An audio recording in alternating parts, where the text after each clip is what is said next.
श्रद्धेय महानुभावों, संस्कार का क्रम चल रहा था। कई मंत्रों के विनियोग में चिंतन मनन हम लोग कर रहे थे। इस चिंतन मनन में बात आ रही थी कि भाई व्रती बनना है, और व्रती का अर्थ यदि हम करते हैं तो व्रत से युक्त। व्रत क्या है? संयम।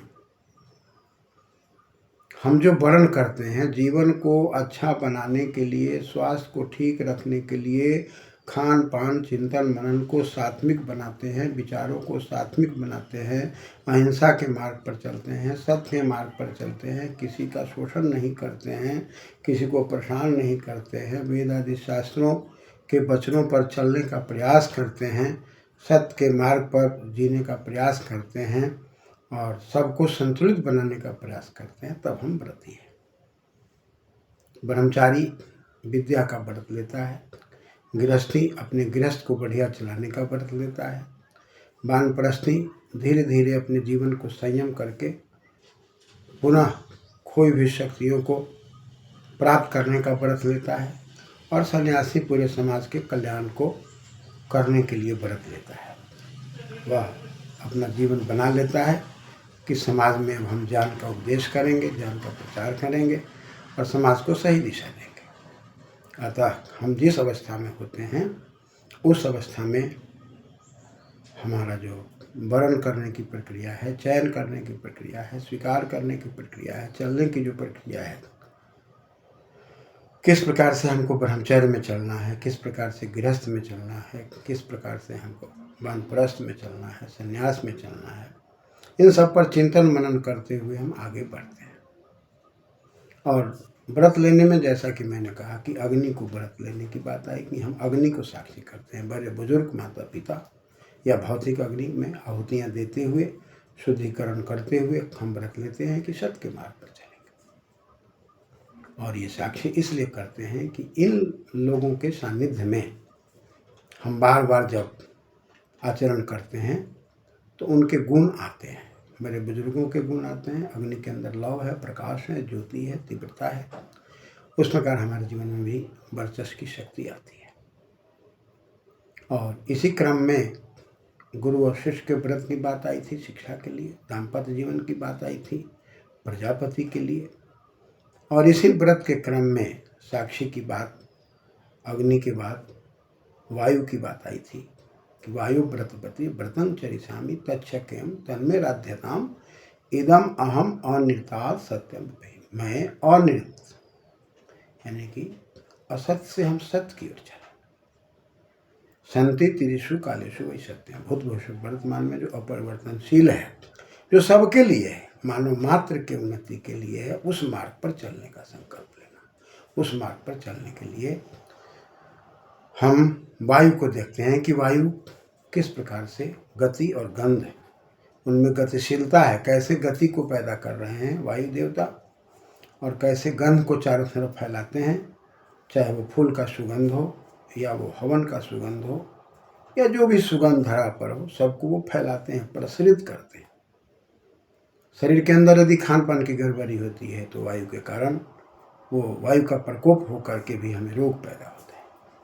तो हम कैसा खान पान करें, कौन सा पदार्थ खाएं जो वायु के प्रकोप से बचें, और वायु का जो सरल सुलभ गति गुण है और गतिशीलता से सब में गतिशील रखने की प्रेरणा का गुण है, हम भी दूसरे को गतिशील करें, सबको प्रेरित करें। और ये साक्षी करते हुए तीसरा शब्द आता है सूर्यो व्रतपति व्रतम चरिष्यामि तच्छक्यं तन्मे राध्यताम इदम अहम अनिर्तात् सत्यम उपैमि। सूर्यो व्रतपति, व्रत का पति, पाति रक्षक पति, मालिक, पारक्षण धातु अपने पति, जो हमारा रक्षण करता है, पालन करता है, वो व्रत का पति है। कौन है भाई? तो सूर्यो व्रतपति, सूर्य देवता के सानिध्य में। सूर्य को देखिए प्रातःकालीन सत्र से सायंकालीन सत्र तक लगातार अपनी किरणों से जगत की रक्षा करते हैं। सूर्य की किरणों के माध्यम से वाष्पीकरण की क्रिया हो रही है। सूर्य की किरणों के माध्यम से पेड़ पौधों में तरह तरह से विकास दिखाई पड़ता है। विज्ञान में जैसा कि हम लोग पढ़ते हैं, बैजनिया पिनाला, अंग्रेजी में कहते हैं VIBGYOR, violent, Indigo, blue, green, orange, red,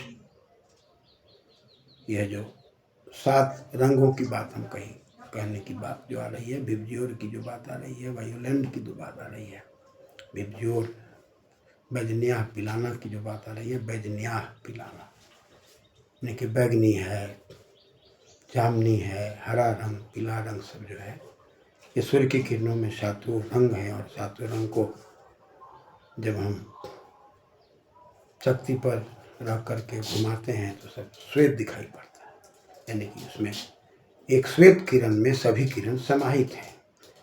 उसी प्रकार से हमारे शरीर के अंदर नाना प्रकार की शक्तियां हैं जो वर्चस्व के रूप में हमारे चेहरे पर दिखाई पड़ता है। तो चेहरे के आकर्षण में, चेहरे के वर्चस्व में और चेहरे के मुखौटा में हमें सब कुछ दिख जाता है कि हम किस प्रकार के चिंतन वाले हैं, मनन वाले हैं, स्वभाव वाले हैं, और मानसिक, शारीरिक, बौद्धिक उन्नति का तेजस्विता हर व्यक्ति के व्यक्तित्व में झलकता रहता है। तो ये सब व्यक्तित्व जो झलकते हैं, उसमें हम व्रती जब बनते हैं तो सूर्य को व्रत लेकर के चलते हैं, तो सूर्यो व्रतपति व्रतम चरित, सूर्य देवता के साक्षी में सूर्य की किरणों को लेते हैं। उन किरणों से हमारा मंत्र कहता है कि तच्चक्षुर्देव हितम पुरस्तात् शुक्रम चरत, पूर्व में सूर्य देवता जो ददाति देव, जो हमारा कल्याण ही कल्याण करते रहते हैं, उदित होते हैं। उनकी कृपा से सुनने की शक्ति, असीम देखने की शक्ति, तच्चक्षुर्देव हितम पुरस्तात् शुक्रम चरत पसीम सर्द शतम जीवेम सूर्य, हम जीने की कल्पना करते हैं, सुनने की कल्पना करते हैं, बोलने की कल्पना करते हैं, यहाँ तक कि उनके पुरुषार्थ से पुरुषार्थी बन करके अपनी गरीबी को दूर करने का करते हैं। और 100 बरस, सर्द शतात, 100 बरस से भी ज़्यादा हम जीने की बात करते हैं। तो इस ब्रह्मांड के अंदर सूर्य की शक्ति को समझना, वायु की शक्ति को समझना, अग्नि की शक्ति को समझना, और इन शक्तियों को समझ करके व्रती बनना, और व्रती बनने के बाद शिक्षा की उन्नति करने के लिए, आत्मा की उन्नति करने के लिए, भौतिकता की उन्नति करने के लिए, परिवार की उन्नति करने के लिए हमेशा पुरुषार्थ में लगे रहना। इसलिए इन मंत्रों में कहा कि सत्यम उपएमि, मैं सत्य के नजदीक जाना चाहता हूँ, मैं सत्य के द्वारा गति करना चाहता हूँ, और सामर्थ्य के अनुसार जितना मेरे पास में जन्म जन्मांतर में कर्म किए गए हैं, उन कर्मों के आधार पर जो हम लगातार यात्रा करते आ रहे हैं, और उस यात्रा के क्रम में हम नाना प्रकार की योनियों से भटकते हुए, बिलखते हुए, सुखी होते हुए, आनंदित होते हुए जब इस व्रत के मार्ग पर आए और व्रती बन गए, और व्रती बनने के बाद हमारा पहला व्रत हो गया कि हम अहिंसा के मार्ग पर चलेंगे, किसी के साथ अन्याय नहीं करेंगे, और किसी के साथ हम अन्याय यदि होता है तो उसके लिए हम सब मिलकर विचार करेंगे, किसी के साथ अन्याय भी ना हो, और न्याय के पथ पर चलें, और सब जिए, सब फले फूले, सबको शिक्षा हो, सबको दीक्षा हो,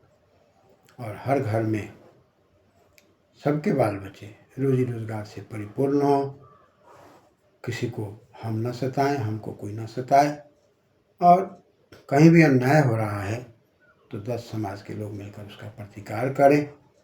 और इस प्रकार से हम व्रती बन करके सामर्थ्य के अनुसार हम सूर्य देवता को साक्षी करते हैं, सूर्य के अनुसार अपने जीवन को वर्चस्व से युक्त बनाना चाहते हैं, दिनचर्यामयी बनाना चाहते हैं। वही सूर्य बादल बनाता है, वही सूर्य बाष्पीकरण करता है, वही सूर्य अपनी क्रियाओं में बाष्पीकृत करके जल को ऊपर ले जाता है, पुनः बादल बनाकर नीचे लाता है, फिर धरती माता उसको अपने में ग्रहण करती है, फिर उसको फैला देती है, फिर उसके द्वारा पेड़ पौधों का विकास होता है। ये सारी की सारी क्रियाएं वातावरण में, ब्रह्मांड में जो दिखाई पड़ती है, ये सब प्रकृति के नियम हैं। प्रकृति के नियम में हम भी अपने को जुड़ करके चलें, उनका उल्लंघन न करें, प्रकृति के सानिध्य में चलें और जीव, प्रकृति और ईश्वर तीनों की व्यवस्था का उल्लंघन न करना, ये व्रत लेना है सूर्य के सामने। और देखने की शक्ति के लिए हम यौगिक क्रियाओं से जुड़ते हैं, आयुर्वेदिक क्रियाओं से जुड़ते हैं। अपनी सामर्थ्य को बढ़ाने के लिए, स्वास्थ्य को ठीक रखने के लिए, खान पान को शुद्धिकरण की ओर लेकर के जब हम चलते हैं तो निश्चित रूप से हमारा अपना जीवन हर प्रकार से व्रती बन करके मंगलमय बनता है और मंगलमय बन करके हम ठीक आगे बढ़ सकते हैं।